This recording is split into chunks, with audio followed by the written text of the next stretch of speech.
সপ্তাহ ব্যবধানে ঝিনাইদহের কাঁচা বাজারগুলোতে প্রায় সব ধরনের সবজির দাম বেড়েছে। প্রকারভেদে কেজি প্রতি সবজির দাম বেড়েছে 20 থেকে 30 টাকা পর্যন্ত। এ নিয়ে বিস্তারিত জানাতে যুক্ত আছেন সহকর্মী আর রাসেল। রাসেল, জানাবেন সবজির দাম বৃদ্ধির কারণ কি, বিক্রেতারা কি বলছেন, কোন সবজি কত দরে বিক্রি হচ্ছে?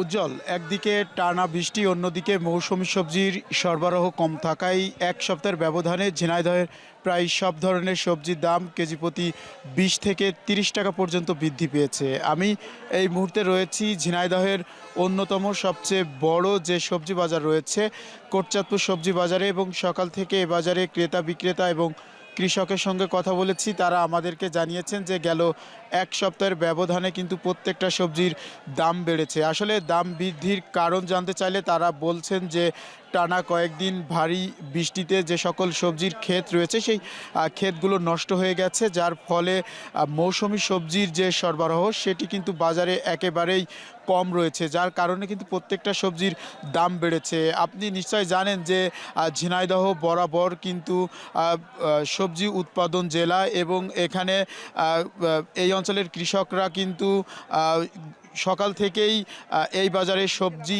আনতে শুরু করে এবং দিনভর কিন্তু বেচা বিক্রি করে। আজকের সবজির বাজার দরটা যদি একটু জানিয়ে রাখি, তাহলে বেগুন গত সপ্তাহে 60 থেকে 65 টাকা কেজি দরে বিক্রি হলেও আজকের বাজারে 80 থেকে 100 টাকা প্রকারভেদে বিক্রি হচ্ছে। টমেটো গত সপ্তাহে 80 থেকে 90 টাকা কেজি দরে বিক্রি হলেও আজকের বাজারে 90 থেকে 110 টাকা কেজি দরে বিক্রি হচ্ছে। উচ্ছে গত সপ্তাহে 30 থেকে 35 টাকা কেজি দরে বিক্রি হলেও আজকের বাজারে 70 থেকে 80 টাকা কেজি দরে বিক্রি হচ্ছে। তবে সবচেয়ে বেশি যেটি নজর কেড়েছে সেটি হলো কাঁচামরিচ, যা গত সপ্তাহে 80 থেকে 100 টাকা কেজি দরে বিক্রি হলেও আজকের বাজারে কিন্তু 170 থেকে 180 টাকা কেজি দরে বিক্রি হচ্ছে। পাশাপাশি অন্যান্য যে সবজিগুলো রয়েছে, বিশেষ করে পটল, ঢেঁড়স, মিষ্টি কুমড়া, কাঁচকলা এবং বিভিন্ন ধরনের যে সবজিগুলো রয়েছে প্রত্যেকটা সবজির কিন্তু দাম বেড়েছে।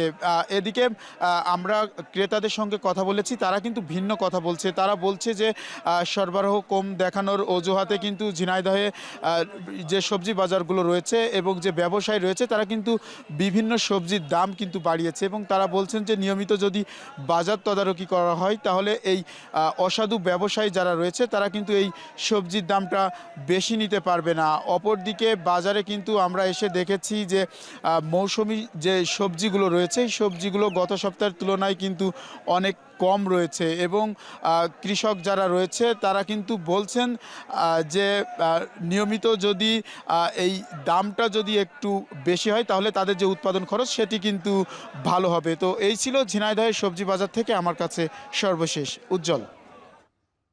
রাসেল জানাচ্ছিলেন ঝিনাইদহ থেকে সবজির বাজারের খবর।